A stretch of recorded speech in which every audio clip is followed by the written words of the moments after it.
matter-air battle, of course, refers to a Navy concept from the 1980s to fend off the concerted attack by hordes of Soviet Tupolev Tu-22M Backfire bombers.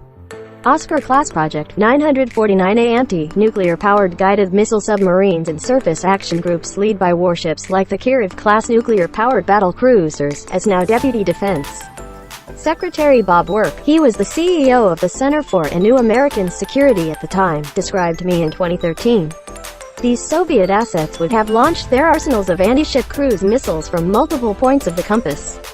While the requirement for a carrier-based long-range strike capability is a frequent subject of discussion around Washington, the U.S.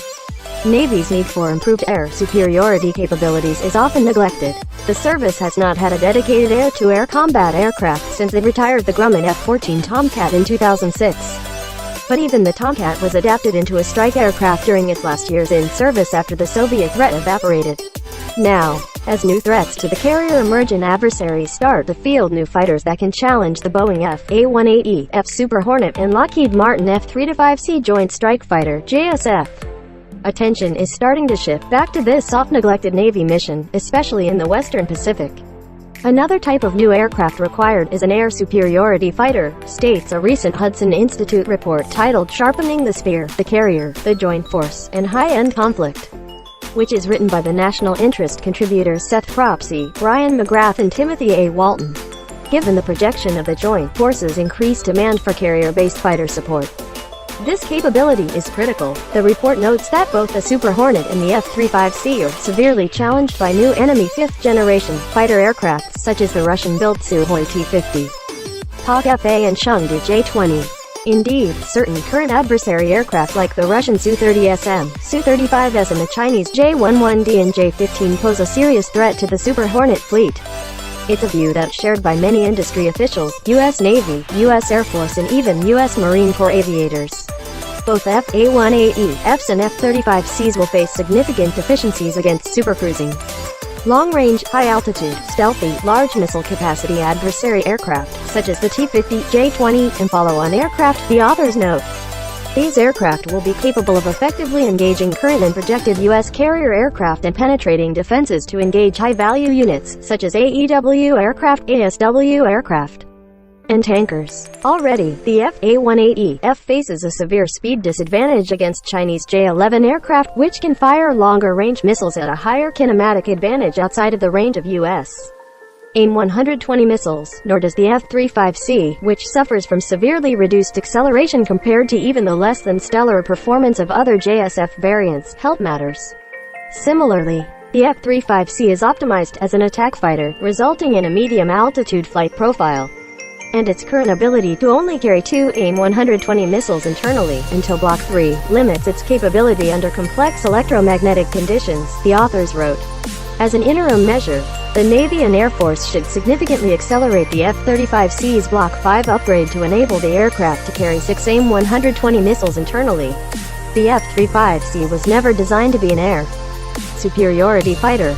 Indeed, naval planners in the mid-1990s wanted the JSF to be a strike-oriented aircraft with only a 6.5 G airframe load limit with very limited air-to-air capability, according to one retired U.S.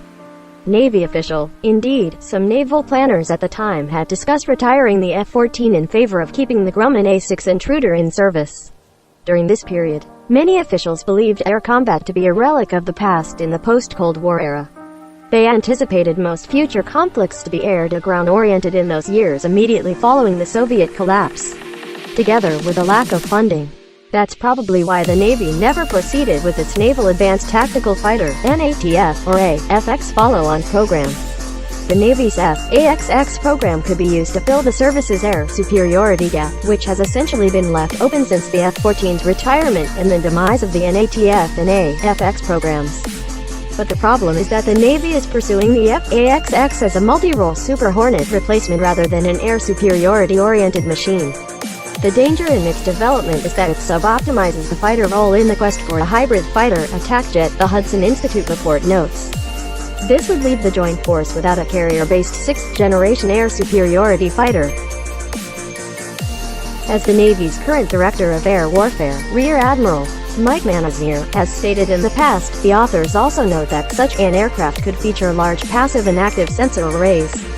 Relatively high cruising speed, albeit not necessarily acceleration, could hold a large internal weapons bay capable of launching numerous missiles, and could have space to adopt future technologies, such as HPM, high-powered microwaves, and lasers.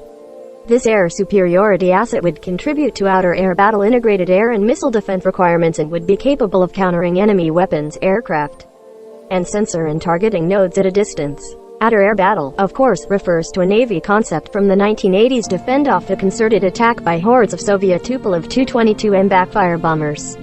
Oscar-class project 949A Antey, nuclear-powered guided missile submarines and surface action groups led by warships like the Kirov-class nuclear-powered battlecruisers, as now Deputy Defense Secretary Bob Work, he was the CEO of the Center for a New American Security at the time, described to me in 2013.